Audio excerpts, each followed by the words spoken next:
नमस्कार मित्रांनो, मी शिल्पा जाधव माझ्या YouTube channel Shilpa Jadhav food recipe मध्ये आपलं स्वागत करते। आज मी माझ्या पद्धतीने तुम्हाला खमंग बेसन मिरची करून दाखवणार आहे। तर चला मग कृतीकडे। बेसनातल्या मिरची करायला लागणारे साहित्य इथे मी भोपळी मिरची ही बघा छान बारीक चिरून घेतलेली आहे। आपल्याला किती लोकांसाठी करायचं आहे त्या हिशोबाने तुम्ही भोपळी मिरची घेऊ शकता। ह्या मिरच्या खूप छोट्या होत्या छान, म्हणून मी 5-10 घेतल्या, 10 मिरच्या घेतल्या मी इथे। ह्या बारीक चिरून घ्यायच्या। इकडे एक कांदा, आलं लसूणची पेस्ट, एक हिरवी मिरची बारीक कापलेली, कढीपत्ता आणि एक टोमॅटो असं साहित्य आपल्याला लागणार आहे। तर चला आता आपण फोडणी करून घेऊया। एका पॅन मध्ये मी तेल चांगलं तापवून घेतलं आहे। आता याच्यात आपण जिरं, मोहरी, मिरची,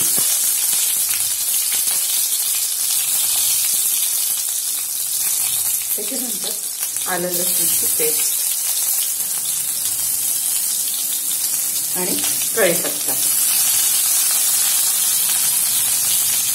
आता याला व्यवस्थित आपण परतून घेऊया। तेलामध्ये आलं लसूण व्यवस्थित शिजवून घेऊया। आलं लसूण व्यवस्थित परतलं की आता याच्यात आपण कांदा टाकूया आणि कांदा पण आता व्यवस्थित आपण परतून घेऊया। सोनेरी रंगापर्यंत कांदा आपण व्यवस्थित परतून घ्यायचा। कांदा व्यवस्थित झाला की याच्यात आता आपण थोडं हळद आणि तिखट तुम्हाला कसं पाहिजे त्यानुसार तुम्ही टाका। एक आपण मिरचीचा वापर केला आहे त्यानुसार तुम्ही तिखट वापरू शकता। आता हे मसाले आपण छान परतून घ्यायचे तेलात। ही रेसिपी खायला खूप छान वाटते। शिमला मिरची आपल्याला असं खायला म्हटलं की थोडं कंटाळा येतो, पण बेसनातली केली की त्याला खूप छान स्वाद येतो। आता आपण याच्यात टमाटर टाकून देऊया।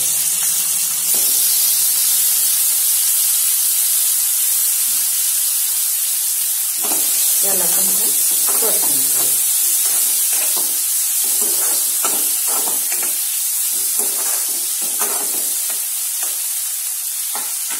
आता याच्यात चवीनुसार मीठ टाकायचं।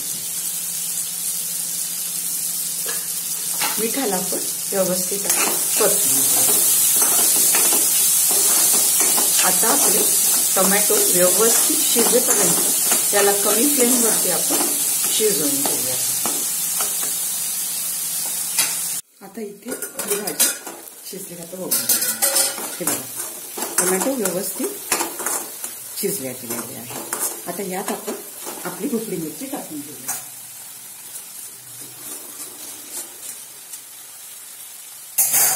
आता याला पण आपण छान परतून घेऊया। बघा किती छान रंग आला आहे। मुलांना या पद्धतीने तुम्ही भोपळी मिरची खाऊ घालू शकता।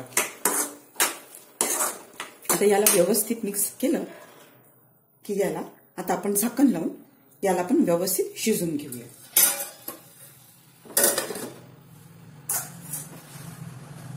इथे आता आपण भाजी पाहून घेऊया।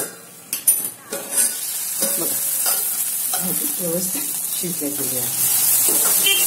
आता आपण त्याच्यात थोडंसं बेसन टाकून घेऊया।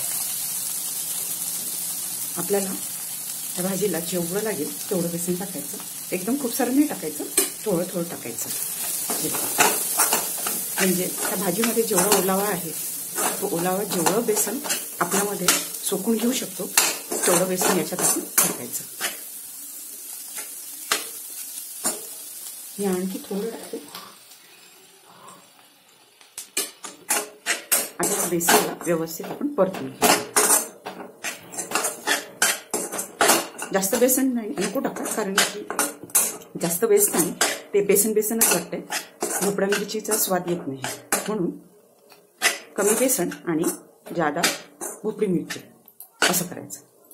आता याला या बेसनाला पण आपण आता व्यवस्थित शिजवून देऊया। हे आपली भोपळी मिरची आणि बेसन बघा किती छान शिजलेलं आहे। आता याच्यात आपण छान कोथिंबीर टाकून घेऊया आणि याला आपण छान मिक्स करून घेऊया। बघा किती लवकर आणि झटपट आपली बेसनातली मिरची झालेली आहे। तुम्ही ही रेसिपी नक्की करून बघा। आता आपली भाजी रेडी आहे। तुम्ही याला चपाती सोबत, भाकरी सोबत, कशाही सोबत खाऊ शकता। तुम्ही नक्की ही रेसिपी माझ्या पद्धतीने करून बघा। इथे आपली बेसन मिरची रेडी आहे। बघा किती छान खमंग आणि सुंदर रंग आलेला आहे। तुम्ही ही रेसिपी माझ्या पद्धतीने नक्की करून बघा। रेसिपी आवडल्यास लाईक, शेअर, कमेंट आणि सबस्क्राईब करा। आणखी तुम्हाला कोणती रेसिपी बघायला आवडेल मला कमेंट करून नक्की सांगा। स्वस्थ रहा आणि मस्त खा। Thank you.